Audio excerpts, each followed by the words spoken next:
Good morning, AKAPADers. Let me get last night's old coffee off the table. We've been a little bit busy. It's super early in the morning, Philadelphia, PA. I've slept, but do I want to say I slept enough? I don't know. Be on the lookout. We live stream. We do stuff on this channel. We live stream on other channels. Follow me on social media to see where I'm going to be and what I'm drawing and who I'm going to be hanging out with.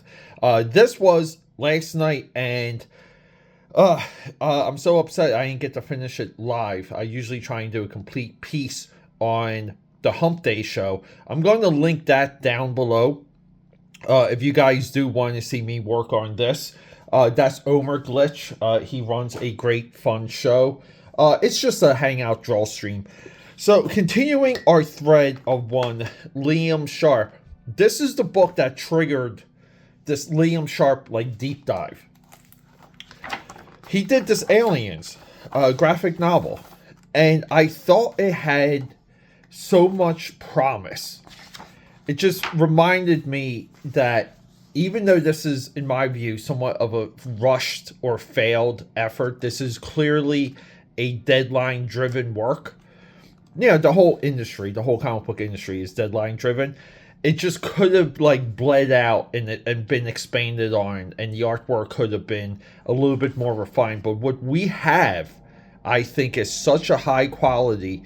It's such a display of how well Liam is an illustrator, how much of a visionary he is, how great use of color and technology.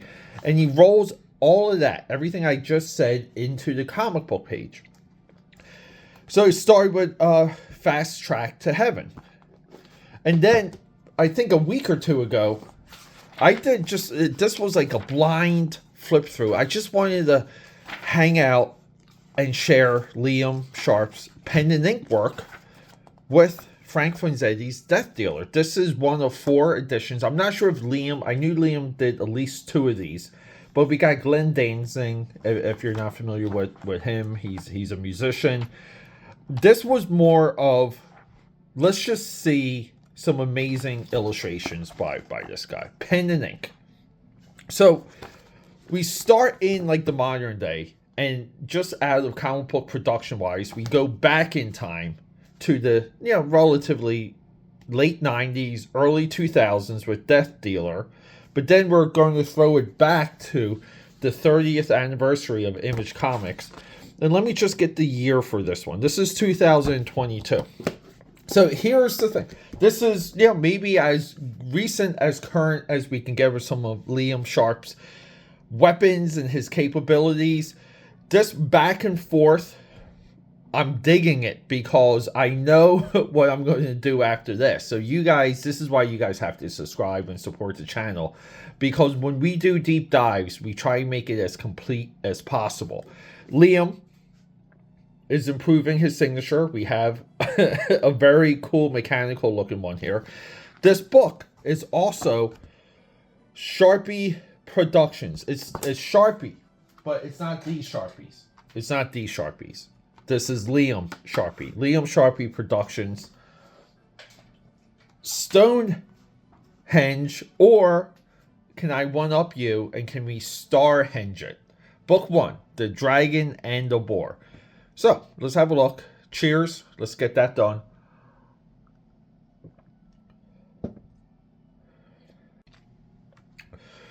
I want to do a general flip through. And then we can kind of touch on the story. So, this is 1 of 6. I've read only 1 issue. I own only 1, read only 1. I want to present this first, and then bring in 2, 3, 4, 5, and 6 to show you guys kind of what we try and do with issue 1s or book 1s in the comic book format, and why sometimes they fail. Now, I'm not calling this a failure because this clearly, definitely makes me want to read book 2. But Liam was very vocal. I mean, I love the paneling. To me, lots of panels equal value to the reader. And I like seeing what different artists do with just, like endless panels. Like, how do we tell the story? What do we show the audience? What do we show the viewer? Here, it goes from space, it goes to a medieval European environment. We have an elk here or some type of fantasy creature. And then it transforms. Death becomes life. But then we have an individual emerging from a lake. And we have some knights here. So, medieval gets into the modern day. The modern day of the far future. I say modern day because the story is told within the context of the story's modern day, not 2025. It's 2112. So some of the captions here, and some of there's like kind of cultural references that we get later. Some of it works, some of it doesn't. But I mean, guys, we're here for Liam's absolute beautiful artwork, and like I said, mastery of the technology. This so far, like you just want to keep reading the dragon and the boar, and we get this idea of they're called, like, what are they called? The cast. The cast are these technology invaders, and they wear humans, as like clothes. So like we see that they've captured astronauts. I think they're called horror knots here. But they're captured, they're tortured. Moving on, right? But guys, I mean, look at this spaceship here. But this is like, these are the illustrations we want. Like, we want Liam to be as metal as possible. And you don't get any more metal than like Wiccan visuals here. So we go back in time and we go to California, and we have the worst illustration in this whole book. We have a very weak football illustration, and you guys know how much I love football. How can we do this to my sport? Liam, how can you butcher the sport of sports? But either way, we get the idea. We have a player, someone's getting tackled. They're like on their last days, like this couple, and they go back and forth with, like what they believe as of like the Wiccan world, what they believe of the Wiccan religion, and how things like they're on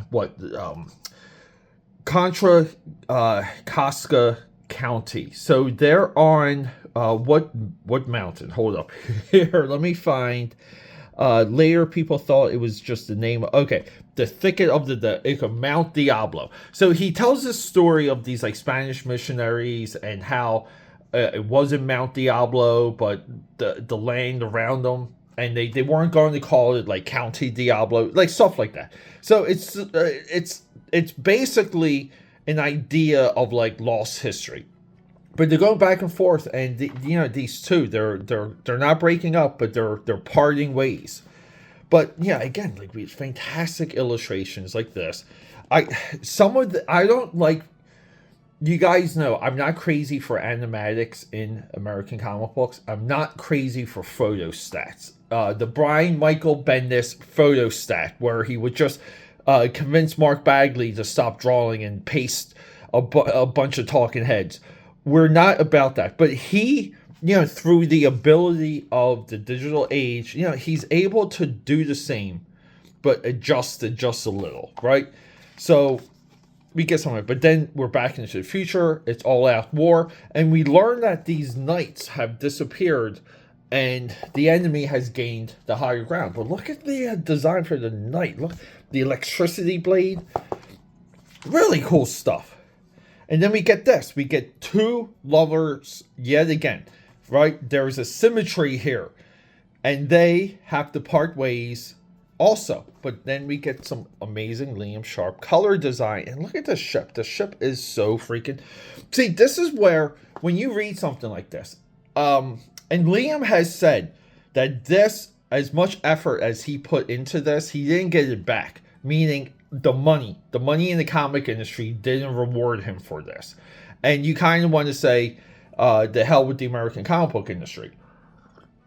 Because this is, to me, this is like a setup. This is like a book one worthy of the 30th anniversary of Image Comics. Like, this is what you want from Image Comics 30 years later. But yeah, again, these two part ways.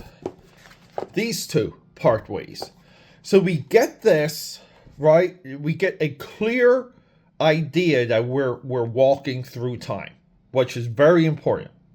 And we get stuff like this, because I want you to meet my parents. Not funny, Amber. And they go back and forth. Okay, now you're just starting to creep me out, because Amber here talks about, like, the idea is you cook something nice, put drinks out, and leave the doors open all night. This is, then your dead relatives can come visit, to catch up on gossip and stuff. So she's talking about this thing where you leave like an empty set table, and you leave all the doors and the windows open so they can come see you. And it's a powerful idea. It really is. It's a powerful idea. But he's freaked out. They have to part ways, and then we kind of see this. I mean, the design work, and I said, like, the attention to the detail, to not on an artistry level. There's a level of detail here for the audience, and I love that. But yeah, so here we go. Mount Diablo, who we got a little bit of a history lesson of earlier. But then we're back to talking to the queen. So we have this individual, and he has this conversation with the queen, and the queen kind of explains, like, where they're losing and what's really happening. That we have people cutting through time, and there's no magic, and they have to get magic back in the world to fight technology. So, like, technology comes, technology time travels, technology eradicates magic. And to bring it back, we have to return. I mean, guys, it's everything. Ralph Bakski's Wizards, if you remember that animated movie, 1977, I believe. War Wizards, the original title. We're back there. So we have a big, and this is where he lost me a little bit. Because as much as I like this layout, you guys know I like the layout, we're photostating, we're cutting and pasting, we're copying things, we're putting things wherever, like, we're just AKA powders. We don't like that. But anyway, we gotta tell a story. I appreciate what we're here. So, there have been many, but you're my son, my last surviving child. I don't seek your forgiveness, but that much you must understand. I am still, after all, your mother. So she sends him, and we see he's back during this time right here that we see in the beginning. See, death, rebirth. And Wilt here, it can't be. Can you speak? Who are you, child? Merlin. So the knights that they were talking about earlier, clearly Knights of the Round Table. The Arthur, this is somewhat of it's a futuristic, time traveling, humanity extinction swerve on the Arthurian legends of old. Guys, very cool stuff. That's why we have Stonehenge, but here it's Starhenge. This is, to me, this is what issue ones are all about. Deep, meaningful, it's impactful. It just leaves enough open to you're like, you know what? I need to read this all the way through. I don't know if this was collected. I really don't care. I'm just going to get the other issues. Everything's affordable. And I remember this story circulating in 2022 that it is the lack of money Liam was able to get for this just based on sales alone was somewhat of it's a 0 point when it comes to the actual fall of the American comic book industry sales numbers. And this, to me, is one of those examples. So, all right, guys, Liam Sharp here. We're doing more. We're doing more.